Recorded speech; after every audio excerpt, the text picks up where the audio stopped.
I did want to kind of address some of the similarities between the shepherding movement and Mormonism. So we've all left and we've talked about what it was like leaving, what was like recovering, and I wanted to ask you what it was like recovering from the cult. How did you deal with regret, shame, and confusion? Well, okay, let's talk about what's really happening when anybody leaves a high demand group, whether it's the shepherding movement or Mormonism or something else. And what we're talking about is you're going through the grieving process. And because I kind of anticipated this question, I printed out an article because I can never remember what the stages of grief are. So let's just, I'm just going to read them off. The stages of grief are denial, anger, bargaining, depression, and acceptance. Okay. Denial was, this can't possibly be right. I'm Fred Anson. I'm smart. I'm a pretty smart guy. I didn't just fall off the turnip truck. I can't be in a cult, can I? I was, anger. You get past that one, it's like, oh my gosh, I am Fred Anson, and I may be, a sharp guy, but guess what? I ended up in a mind control cult. And that makes me angry. Those people betrayed me. Those people that said they were looking out for my best interest. My gosh, all that tithing money that I paid, all those lawns that I mowed, all that time that I spent, I am angry, and I'm going to go after them. Well, suffice to say, I was angrier than a junkyard dog. Bargaining, well, maybe it wasn't all that bad. Maybe there's some things that maybe I can kind of like take the good parts of shepherding and just kind of merge it into something else and kind of make this thing work. And then depression. Oh my goodness. Wow. When all this stuff begins to hit and you begin to accept it, it's painful. It is really, really hard. Whenever I hear a Christian say to an ex-Mormon or say to me, wow, you must have been so happy to be out of your group. It's like, oh, no, not even. I felt like like I had wasted 11 years of my life. I felt like I had invested in something where I got no return at all. I'm devastated. I'm destroyed. I've got nothing. And you're telling me that I should be happy? No, that's not how it works. It's painful. So, you get past that, and all of a sudden, and this takes a while. Okay, guys, this can take years. This can take a long, long time, where you begin to accept it and go, yeah, this really did happen. There were some good things. There were some bad things. There were some things that I would never do again. There are some things that frankly, I would do again. There's some lessons I can learn. And guess what? On the other side of this, I can see that God used it, and I'm a wiser, more rounded, a better person as a result of it. I mean, if nothing else, guys, they got hippie Fred to cut his hair, right? So, I mean, there must have been some value in it. I learned how, I glossed on it earlier. I learned how to have relationships. I learned how to get relationships and maintain those relationships. I learned what it meant to live in covenant, which basically means you make a commitment to the other person and you do what you say you're going to do. So, does that answer your question, Mike? I mean, I would also add, let me just throw this in because I always throw this in. For me, I'm not saying for everybody, but the experts do say, yeah, this is kind of for everybody. Most ex-cultists need to go get some type of therapy. Now, that therapy might be a single session. In my case, it was several years because I had a lot, I mean, a lot of anger to work through. Also, you have to deprogram, which means you've got to figure out, you've got to unravel. We were talking about that snapping, the thought limiting. All cults indoctrinate their members with certain ways of thinking. Some of my thinking was just so messed up. I mean, I'm embarrassed to even talk about some of the ways that I used to think. So for me, I had to have speaking of getting out of the tank, I had to go to a third party and say, hey, in the group I was taught this, and kind of, is this how like normal people do things? And he'd go, no, it's not. Let's kind of unpack that and take a look at it. And that took a long time. And a lot of it, they in recovery we have a saying, you need to hug the cactus. And a lot of that process is very, very painful. For example, just today, I had an ex-Mormon in my ex-Mormon recovery group accuse me of being like a Mormon, being like a Mormon bishop. Okay? Why? Because the group has standards. The group has rules. You cannot, just like you can't go to church, take off all your clothes and run naked through the congregation. If you're in a Facebook recovery group, there are rules that you need to abide by. And as an admin, it's my job to make sure that you abide by them. Well, a lot of ex-Mormons, they equate standards and boundaries as quote unquote Mormon. And can you see what I'm talking about here? The software is buggy. There's nothing wrong with standards. There's nothing wrong with boundaries. But the question is, are they healthy standards?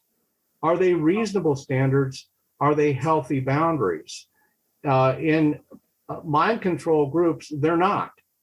The requirement that a guy forsake his family, forsake his wife and kids so that he can go mow his shepherd's lawn, and neglect his own family so that the shepherd can take care of his family is not a healthy standard.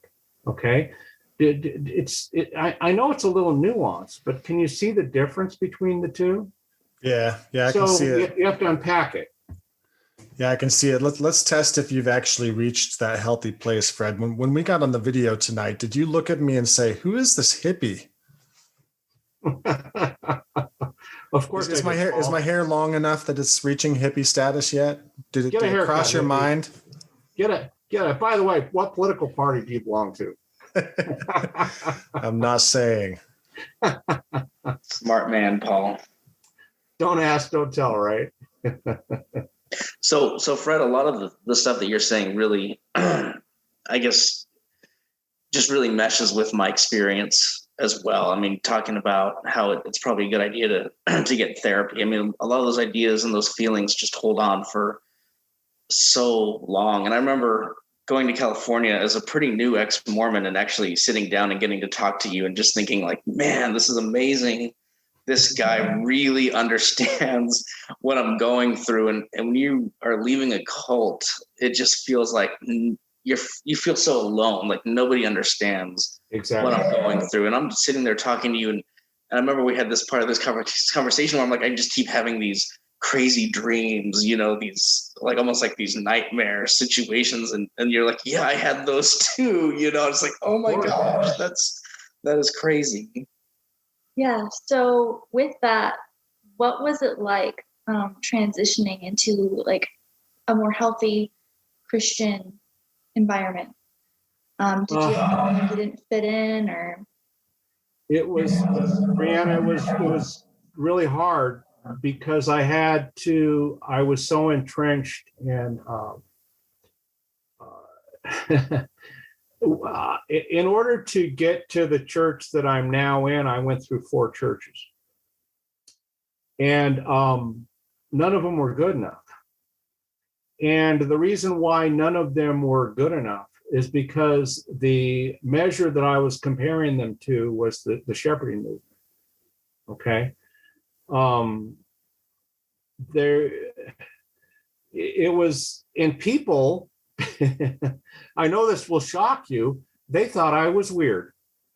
And they thought I was weird because I was acting like a shepherding movement guy in a Foursquare church. I was acting like a shepherding guy in Assemblies of God church. I was acting like a shepherding guy in this non-denominational church that had never even heard of the shepherding movement. And, we were talking about the incredibly high standards. It's like, well, these people, I can't believe that that they groom the way that they do, and that they dress the way that they do, and by golly, these guys, they don't wear ties to church, and you can't do that. You can't go to church without a tie. Don't you realize that you need to dress up for the Lord? You need to show the proper respect. Heck, you're part of the royal priesthood. You need to act like it. Come on, people, get with the program here. And now, I'll tell you right now, people, you wouldn't catch me dead in a tie at church. It's just simply not going to happen. They didn't need to change. I did. I needed to, if I'm going to be in a Foursquare church, I need to figure out what Foursquare culture is like. If I'm going to be in a, what was the other one? Oh, the Assemblies of God. Oh, by the way, those Assemblies of God people are pretty weird, just so you know. But anyhow, that's just kind of a footnote. But if I'm going to be in an Assemblies of God church, I need to figure out what Assemblies of God culture is, which in my case meant I need to loosen up. I need to be a little bit more easygoing. I needed to be more go with the flow and lower the standards like quite a bit. And kind of rather, Mike, you brought up the golden rule. How about this? How about loving my neighbor in my church by accepting them the way they are, rather than expecting them to come up to my, let's say the word, my cult standards, which even I couldn't perform at. Nobody can. Nobody could perform at those high standards, all right? So maybe I need to just relax and just give people a break and let people be people. And how about this one? How about this one, Christians? How about letting them be wrong? How about letting them have opinions that I don't agree with? How about letting them be maybe like in a political party that I don't agree with, or holding to political views that I don't agree with. It got really quiet in here, didn't it? Because we're talking about stuff where Christians just love to get out. Okay, I'm talking to ex-Mormons here. They just love to get out that iron rod and say, this is the way it's got to be. And, that's how I was coming from my cult, was this is the way it's got to be. Well, guess what, Fred? No, it doesn't have to be that way.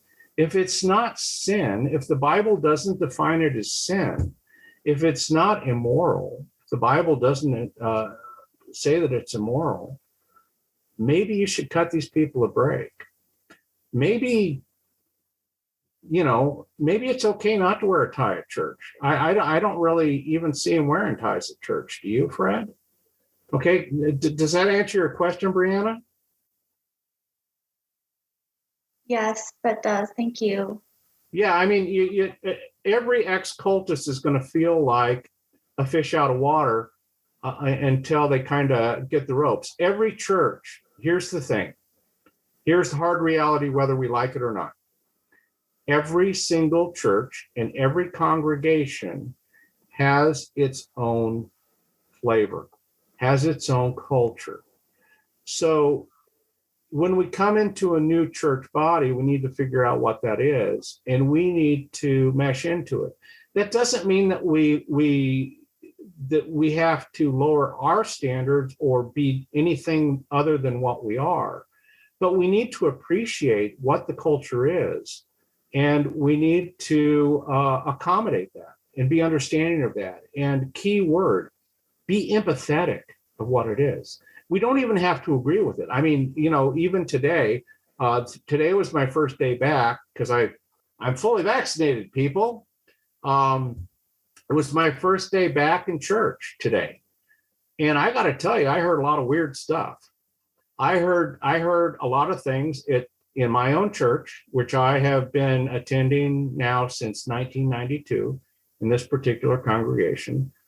I heard a lot of stuff that I don't agree with. I heard a lot of opinions expressed that I don't agree with. But you know something? I love these people. And I love them exactly right where they're at. And I think that some of these people are pretty weird. And I love them in their weirdness. If I'm going to, this is something that tends to blow everybody's mind, but I'm going to say it. If you're going to love the whole person, you have to love both their good parts and their bad parts. And that's that latter part that Christians tend to not like. It's like, well, I don't need to love their bad parts. I mean, they need to change. It's like, do they? Do they? So, yeah, we all need to change. I agree. I need to change. Nobody knows that more than me. But if I'm going to love them the way that Jesus loves them right now, this moment, this second, this millisecond, I have to love them as a whole person, not as a half a person. If I'm only loving the good parts in somebody, I'm not loving the whole person. I'm only loving the parts that I like. So, there it is. I went a little bit long, but I hope that that answers the question. So when you're an ex-cultist, go into a church, love the good parts, and love the bad parts. You don't have to agree with it, but at least, expect to be uncomfortable. Expect to feel like a fish out of water. Expect to, excuse me, feel a little odd at first. But you know something? And Michael, you wrote an excellent article on this. This too will pass. It may not be easy, but it's worth it. So there it is. Yeah, thank you, Fred. That's great. I was reminded while you were answering that last question about the parable of the Good Samaritan, where the Good Samaritan comes by and brings the the practically lifeless person and brings him and takes him to the inn so that they can take care of him.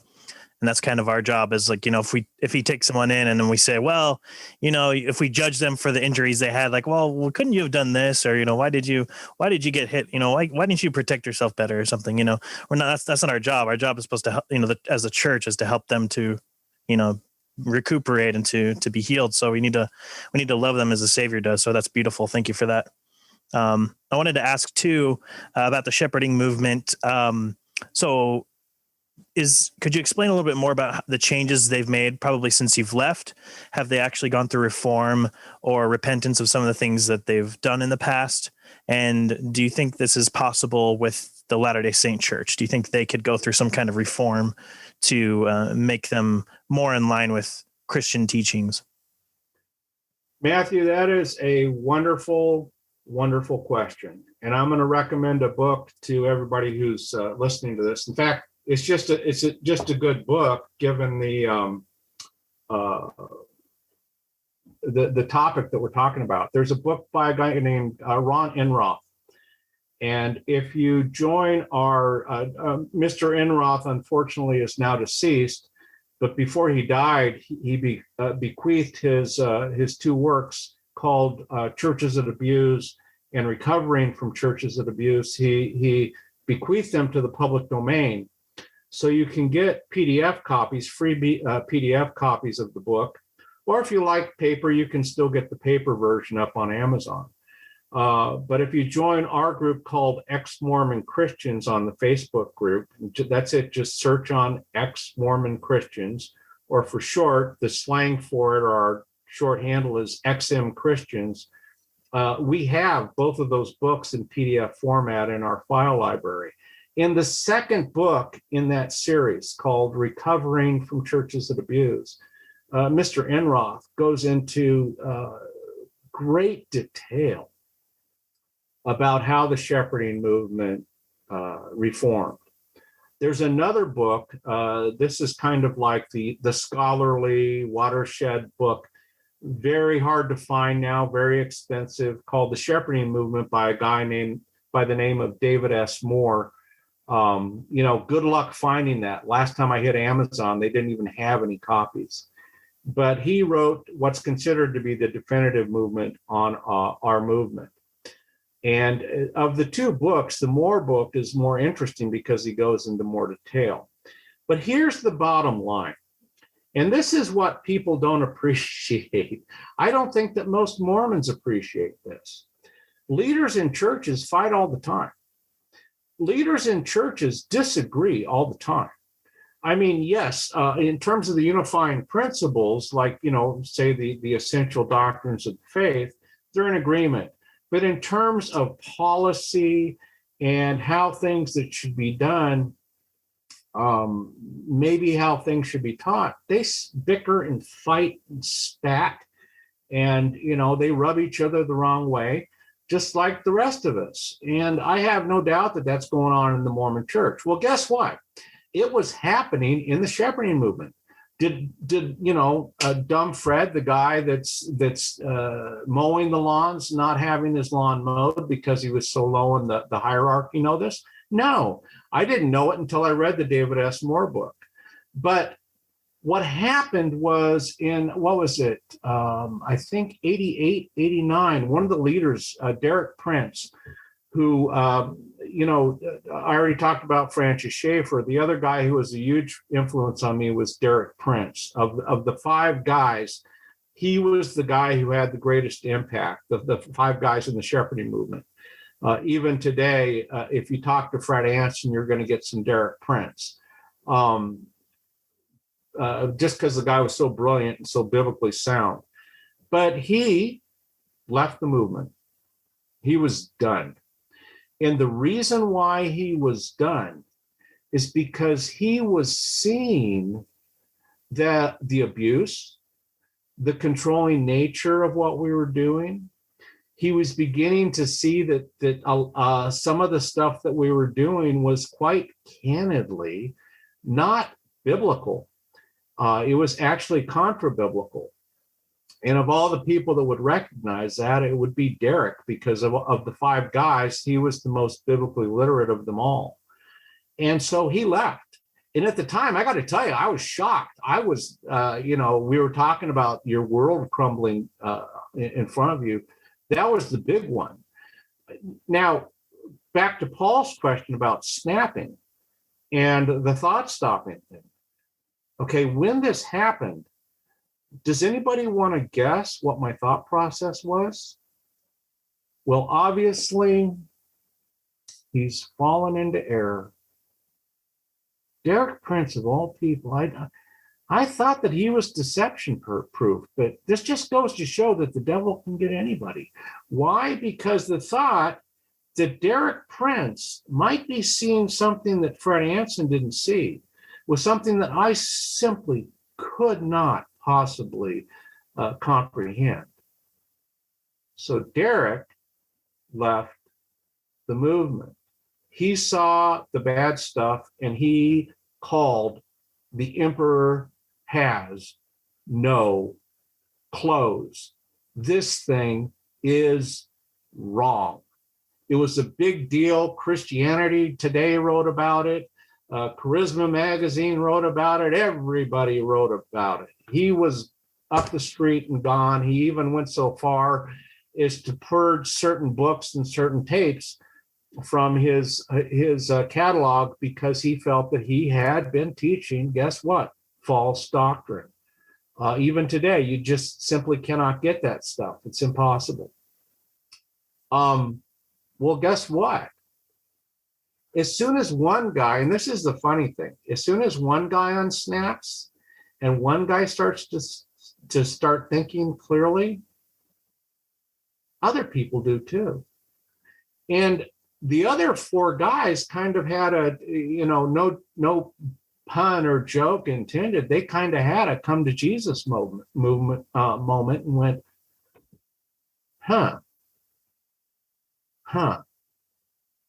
wait a second. And all of a sudden, those parameters, that limiting thinking, that guess what? They were under too.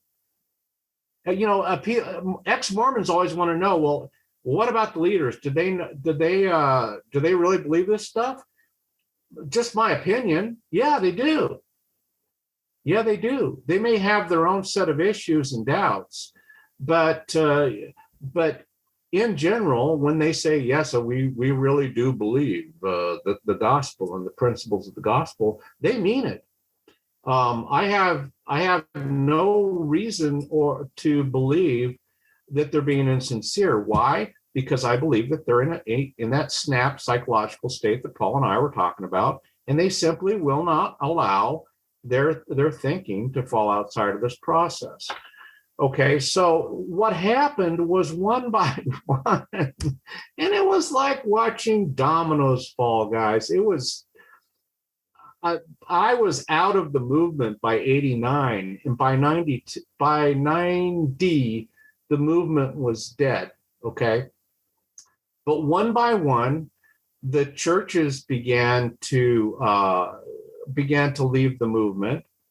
The leaders began to leave the movement, and the thing was over. And guess what? Each one guy was saying as he was leaving. He was saying the same stuff that Derek Prince was. He was saying, we're doing some stuff that's not good. We're doing some stuff that's not right.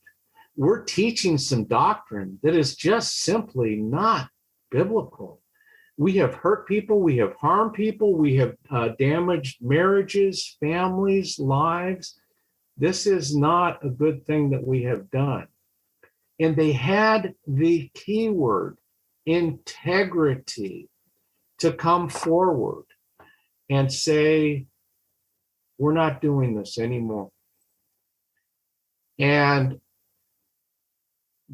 what happened was the guys that were still in it, that were still in that snap psychological state that we were still in, they were still holding on to it with both, both hands as hard as he could. No, this has been my life. I've invested thousands of dollars and thousands of hours and everything that I had into this thing. And going through that anger and denial process that Mike and I were talking about earlier. And long story short, so the guys that were in that movement, when one guy would leave, the other guy that was left, he would assume control of that guy's churches.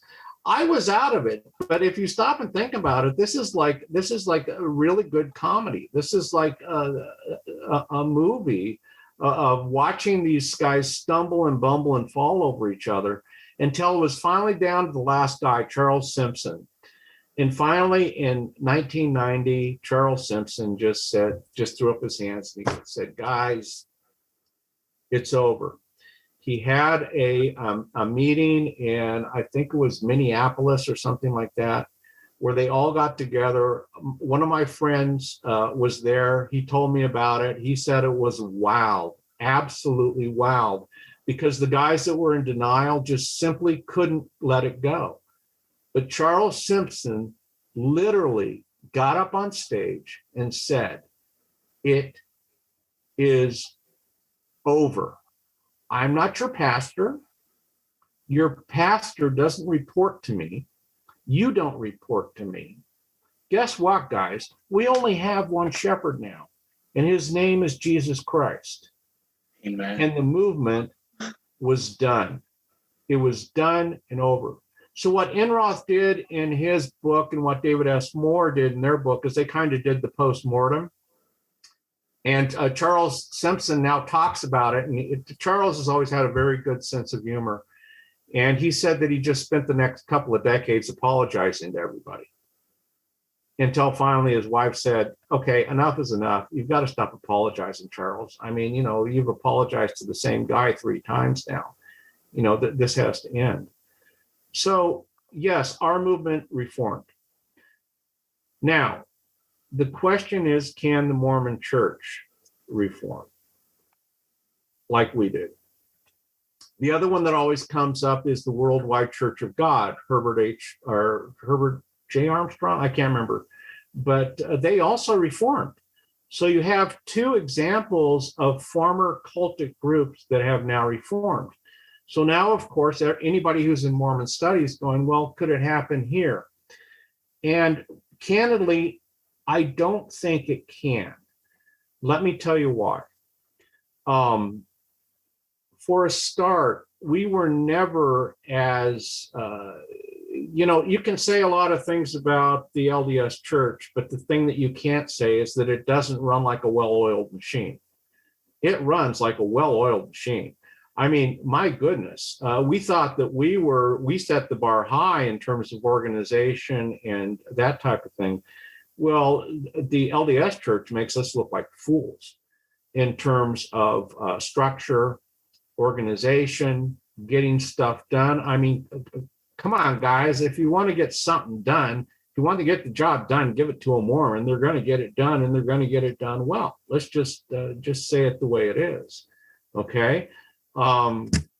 So there's that part of it. Also, when you've got we did not have a $124 billion portfolio that could be sued, countersued, challenged, re-challenged, and then sued, re-challenged, and resued again.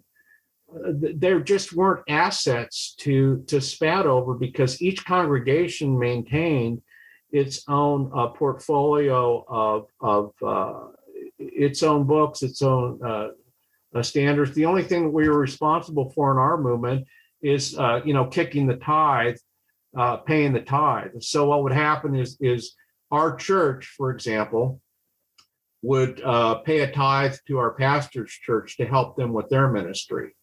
And they would pay a tithe to the church above them. Well, the Mormon Church, if you look at the way that they're structured financially, it's all one big pot. Everybody pays to Salt Lake City, and then Salt Lake City decides who's going to get what. And so in terms of financial stuff, this thing's just too entangled. On top of that, these guys, wow. I mean, the level of mind control that we were under in the shepherding movement is, I'm not trying to be what's the word, overly critical or anything, but the stuff that I see, like up in the debate groups on Facebook and stuff,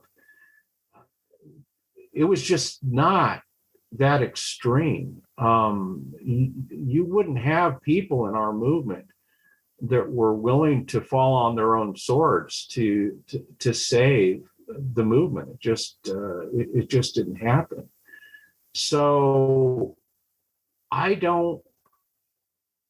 just don't see it happening. On top of that, the LDS Church knows the history of the RLDS Church in the Community of Christ. And they know what happened when the RLDS Church began to reform. And frankly, by all accounts, they did it way too fast and way too radically. And the RLDS Church just absolutely imploded and splintered and turned, fractured in a million ways. Do I think that there is some reform coming to the LDS Church? Yes, I do. I wouldn't be part of a group called Mormon Reformation if I didn't believe that reform was possible. But it's going to be like all things in the LDS Church. It's going to be very, very slow. And at the end of the day, I think theologically, because the LDS Church is both a sociological cult and a theological cult, I don't see the LDS Church ever becoming fully biblically orthodox. And the reason I can say that is I'll point to the Community of Christ. They're not completely biblically orthodox. They've done a better job of posturing themselves so that they look like they are. But for example, their doctrine of the Trinity is not really the doctrine of the Trinity. It's more like the type of Trinity that you see in the Book of Mormon, where it's kind of a little bit Trinitarian and kind of a little bit modalistic. So kind of a long-winded answer, but the short answer is no. I just don't see the LDS Church reforming the way that the discipleship church did.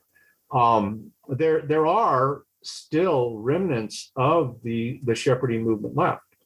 There are churches known as remnant churches. In fact, the church that I'm in now is one of those remnant churches. Okay, but it is nothing, absolutely nothing like things were back in the shepherding movement. I mean, the senior pastor of our church, I've told him to his face I disagree with him. I've told him that words that you would never say in the shepherding movement. I've told him, I'm not going to do that. I'm sorry, but that's just not on my radar. And it's really, really a different church. I would say that a church that learns from its mistakes. For example, Matthew, I know that you're in a Reformed Baptist church, and I would pat you guys on the back and give you kudos. I mean, you guys have really, when you look at the history of your movement, you've really learned from your past mistakes, and you guys are a great, great Christian denomination as a result of it. I could pick other denominations and say the same thing. But there just wasn't, the key thing was the control. That control, that mind control just had to go. Now, I should also, we're pretty deep into this thing, but I'll tell you right now that there are people, my old friends, that they get very upset with me when I say that the shepherding movement was the mind control cult. They don't like me using language like that. And the reason for that is I suspect that this is going to sound really familiar, guys. The people that are in the lower echelons of the organization and the shepherding movement had a very different experience of the shepherding movement than the people that were in the upper echelons. Because one of the privileges, the reason why I wouldn't be surprised to walk into the church office building and walk into a boardroom where the brethren are having a meeting and seeing them arguing with each other is because as you move in a high control organization, when you move up the hierarchy, the higher you get, the more you're able to say and the freer you're able to think. Now, this guy down here who just got baptized last week, you better toe the line, buddy.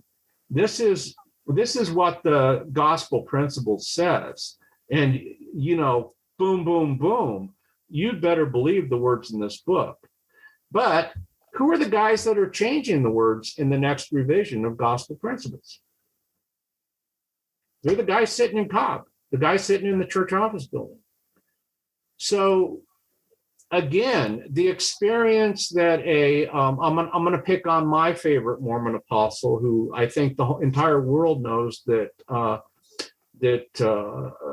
a total fanboy for Dieter F. Uchtdorf, okay? Dieter F. Uchtdorf, trust me, the way that he talks and the way that he thinks in the church office building is going to be very different than if that new initiate that just got baptized last week could talk. His experience of the Mormon church is very, very different than that guy. For a start, you don't have millions of people adoring you just because you have the title apostle. Okay? So, and that's another thing fighting against the reform in the Mormon church. Because guys who are sitting in that boardroom at Cobb, who are, eating their chocolate cherries that Steve Benson tells us that they do at their meetings and doing that in, the proper hierarchical order based on tenure, okay? The guys that are talking about these things and talking about the next set of revisions of gospel principles are having a very different experience with the Mormon church than the guy who's in the gospel doctrine class, who's in chapter 1, page 1, chapter 1 of the book. So there you go. Again, long-winded answer, but I hope it's helpful. And I would strongly recommend that everybody who's listening to this interview, even if you don't finish the interview, pick up Recovering from Churches That Abuse by Ron Enroth and read it. You'll not only get an education about our movement, you'll probably get an education about your own church as well. So there it is. All right. Thank you, Fred. Appreciate you and having you on here and sharing your wealth of knowledge. We need to wrap this up. So, but I want to ask you, what kind of things do you have going on? What could we plug in for you?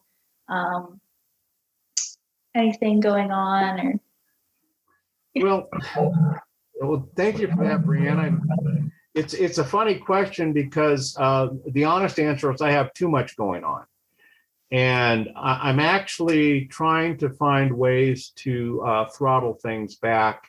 And, some of you guys are in my Facebook group where I put up these silly tips of the day. And one of the principles was do few things, but do them well. And I came to my own realization that I was doing too much. I had too much going on. I had too many plates spinning. At one point, you ready for this? I was doing Beggar's Bread, which is my website. I was doing Mormon Reformation Day or a part of the whole Mormon Reformation thing, which has now been going for nearly a decade. I was doing We Agree with Moroni 818 Day, and I'm in IT, and I've got a reputation for being a pretty good Facebook administrator. I was administrating like 5 or 6 groups, and it's too much. So at the end of the day, my focus is going to be one that you guys are very familiar with because you're all published authors on it, which is going to be Beggar's Bread. That's my website. The URL is very simple, beggarsbread, all run together.org. Every person on here except for Brianna, hint, hint, hint, Brianna, has an article on the website. Okay. I think, Paul, you've done what, 4 now? Matthew, you've done 2. And Mike, I've lost count of how many I've published from you. So that's going to be the big thrust going forward. The thing that keeps me busy is Facebook. Let's see, I'm administrating if I forget any of them, just jump in, guys. I've got ex-Mormon Christians.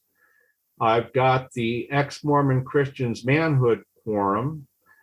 I've got the Mormon Underground, which is a new one for just kind of putting things out in the public domain, finding ways to loop around the information control that the LDS Church has the Mormon missionaries under. I know I'm forgetting some. Preaching from an asbestos suit. Yeah, which is that was an adjunct of from a chapter that I wrote in a book called Sharing the Good News with Mormons, chapter 12, I think it was, where a bunch of guys that are a heck of a lot smarter than I am wrote chapters about how to reach Mormons with the gospel, and I wrote the chapter on internet evangelism. So we have a coaching website that seems pretty popular, that people seem to like, where we talk about how to do that. Initially, the idea was to limit it to the internet, but it's kind of spread out a little bit. And now people talk about face-to-face evangelism and everything else under the sun. And that's one of my favorite groups, to be honest with you, because I can kind of take the leash off and let my weird sense of humor romp a little bit. And we do funny memes and caption contests and stuff like that. So basically, Beggar's Bread and Facebook are going to be my focus going forward. And yeah, that's pretty much it. I hope to get invited back to the Faith After Mormonism conference. After COVID, we weren't able to do that live last year. And I got to tell you guys, doing that, actually meeting people face to face, there's nothing like just meeting people in the flesh and realizing, I have found that when you meet people in person, they're way better. I mean, just by a magnitude of 10, 12, 20, they're way better in person than you ever thought they would ever be on Facebook or on the internet. So I'm hoping to get up to that again this year. And other than that, just doing my job. I do have a full-time job in IT, and I've also got this thing called a marriage, and I hope to keep that going. And there you go. And of course, my second religion is Major League Baseball and National League Football. So there it is. The plates just keep spinning. And no, Michael, I don't want to talk about yesterday's Angels and Houston Astros game. So there you go. He's grinning. We got bombed 16-2 by the Astros yesterday. So he's loving it. It was a good day. Well, thank you, Fred. We really appreciate having you on, and we're so blessed to have your experience, your wealth of knowledge. your help in helping us to witness to Latter-day Saints. So we really do thank you for all the time you spend outside of work and family to help us to share the gospel of Latter-day Saints. So just thank you again for coming on. And we really recommend check out beggarsbread.com for all of our listeners. So Fireflies. I want to just, if I can just bookend this real quick. I mean, I talked a lot about reading different things and making a point of reading things that disagree with you. But I can't emphasize this enough. I mean, the bottom line here, people, is we are Christians. And our absolute standard, because we have made that decision, because every single one of us, trust me, the last thing I wanted to be was a Christian. I was an atheist for a reason. I was raised Nazarene and I walked away from it, and I walked away angry and mad. But God had other plans. Like Matthew, I'm a good Calvinist boy, and God wasn't going to let me go. Why? I have no clue. I have to this day, it is a mystery. I would have let me go, to be honest with you. I was not a very nice atheist. And the guy, the teenage hippie Fred shaking his fist at the sky, I wouldn't have wanted that guy. But for some reason, God wanted me. And I'm getting misty just even thinking about it. And here's the bottom line. I owe that man, I owe God a debt I can never repay. No matter what I do, from now until the day I die, I will die in the debt of Jesus Christ. And that anchors me to his absolute standard, his absolute objective standard, which is the Word of God. And as I'm going out there and I'm looking at these contrary views, and I'm looking at these opposing views and things that frankly make me uncomfortable and make me uneasy from time to time. And when I'm getting outside of my Christian tank and looking at it, the bottom line is this: I still have to plumb what I'm seeing against what I know is true. And what I know is true is that God exists, that for reasons that are beyond me, he came down and he took on human form and he died for me. I didn't deserve it, but he did it. And that is, I hear Mormons say all the time, well, you don't have a testimony. Well, there it is right there. My testimony isn't of me. It's not of what I believe. It's a testimony of what he has done. And if I am going to be true to that man, I am beholden to adhering to God's word, the Bible.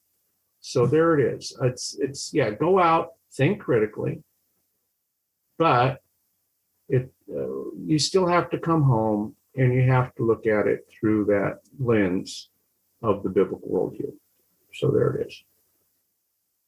That's great. Thank you, Fred. Appreciate that. I'm sure that people are probably going to want to talk to you personally. So I'll go ahead and do the outro, and then we'll kind of give information on how they can contact you or get in touch with you. So I'll go ahead. All right, Fireflies, that's a wrap for this topic. Feel free to share your thoughts in the Outer Brightness group on Facebook, and you can also talk with Fred there if you're interested. Is there an aspect of this topic we missed or something you'd like us to discuss in the future? Let us know. Over the next couple of weeks, we'll be talking about our friend Herman. No, not Herman Munster, hermeneutics. If you don't know who or what that is, tune in, as it's bound to be enlightening. Thanks, and we'll see you next time. We thank you for tuning into this episode of the Outer Brightness Podcast. We'd love to hear from you. Please visit the Outer Brightness Podcast page on Facebook. Feel free to send us a message there with comments or questions by clicking Send a Message at the top of the page. and we would appreciate it if you give the page a like. We also have an Outer Brightness group on Facebook, where you can join and interact with us and others as we discuss the podcast, past episodes, and suggestions for future episodes, etc. You can also send us an email at outerbrightness@gmail.com. We hope to hear from you soon. You can subscribe to the Outer Brightness podcast on Apple Podcasts, CastBox, Google Podcasts, Pocket Casts, Podbean, Spotify, and Stitcher. Also, you can check out our new YouTube channel, and if you like it, be sure to lay hands on that subscribe button and confirm it. If you like what you hear, please give us a rating and review wherever you listen and help spread the word. You can also connect with Michael the Ex-Mormon Apologist at FromWaterToWine.org, where he blogs, and sometimes Paul and Matthew do as well. Music for the Outer Brightness podcast is graciously provided by the talented Brianna Flournoy and by Adams Road. Learn more about Adams Road by visiting their ministry page at adamsroadministry.com. Stay bright, fireflies. Lord, to whom shall we go? You have the words of eternal life, and we have believed and have come to know.